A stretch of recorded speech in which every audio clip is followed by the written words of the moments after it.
Hillel solía decir: procura ser como los discípulos de Aarón, ama la paz y búscala, ama a los hombres y acércalos al estudio de la ley. Muchos de ustedes han escuchado sobre Hillel y Shammai, ¿verdad? Sí.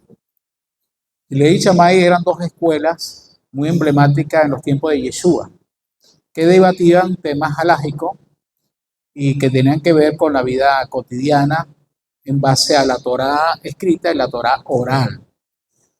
Y Hillel y Shammai fueron los discípulos más eminentes de Shemayá y Actalión, pero no sus sucesores directos.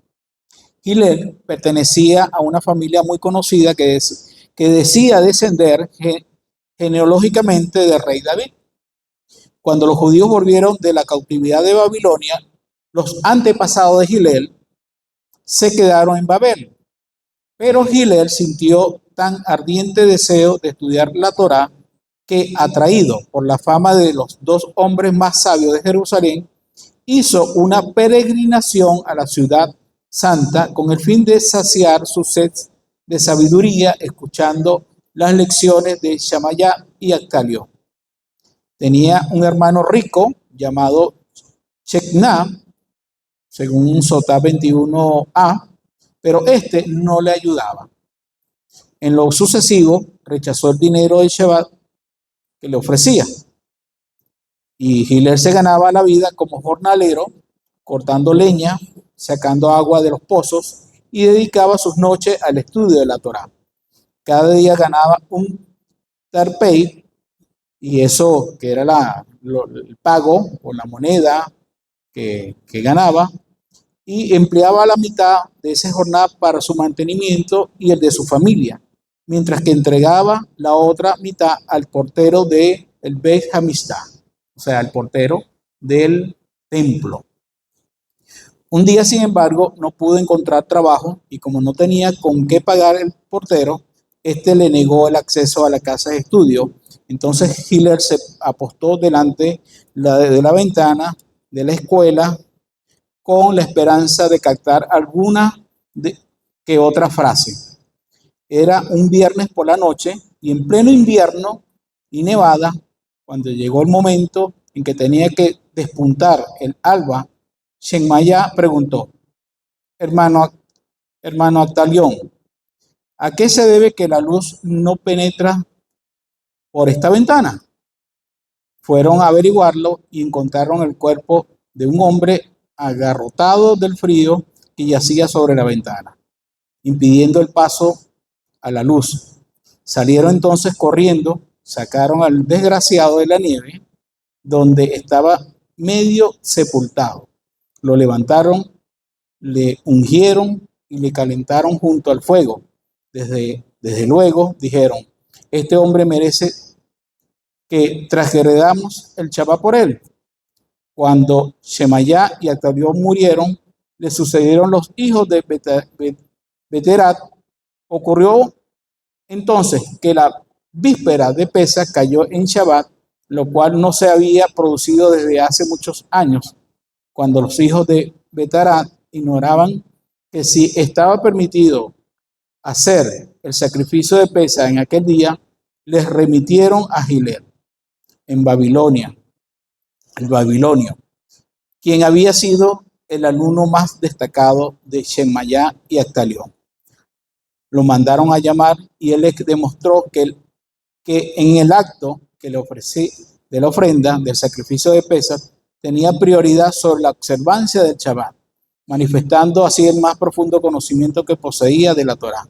Pero como los hijos de Beterat ponían objeciones a todos sus argumentos, Hillel acabó por decir que él no hacía más que seguir las doctrinas enseñadas por Shemayá y Actalión, doctrina que se remonta a la revelación del Sinaí, principio de la parte secta. Entonces aquellos se sometieron a la opinión del babilonio, dimitieron del cargo del príncipe y se la dieron a Hillel.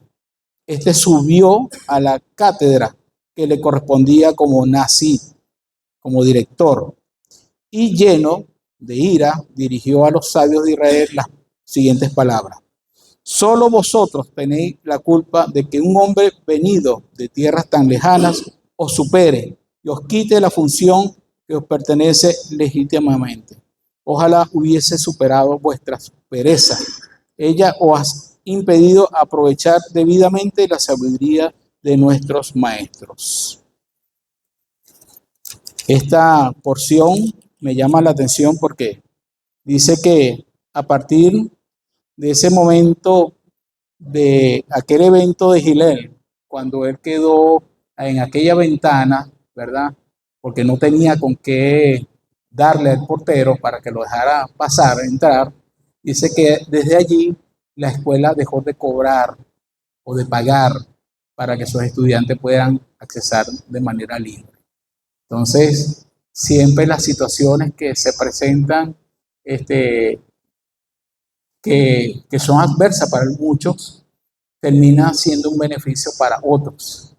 Entonces vemos que esa acción de Gilel, de querer y empeñarse de estudiar la Torá, aún con los escasos recursos que poseía, lo hizo merecedor, y una distinción entre el mismo pueblo judío. Y bueno, una de las realmente de las enseñanzas que vemos de Gilel es que gran parte de los dichos de Yeshua y las enseñanzas de Yeshua fueron inclinadas más a la escuela de Gilel. Y todas las alhajas que hoy día practica el pueblo judío tienen que ver prácticamente con las enseñanzas y el legado de Gilel.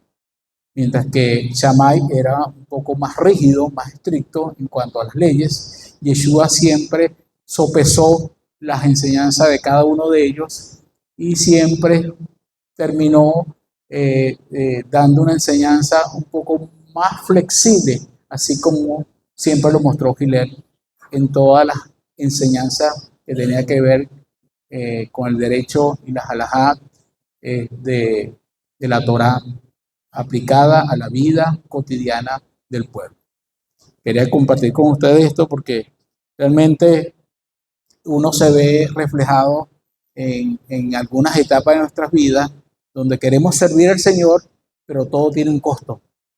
Tenemos que seguir laborando, tenemos que seguir trabajando, pero tenemos que pensar en no dejar de servir al Eterno cuando hemos sido llamados para ser transformadores, ser guías y ser, ¿verdad?, una persona de luz para otros. Entonces, no pierdas la oportunidad, aún con todo el cansancio, aún con toda la fatiga, aún con todas las limitaciones, de seguir instruyendo y enseñando a otra persona que esté a tu lado. Amén.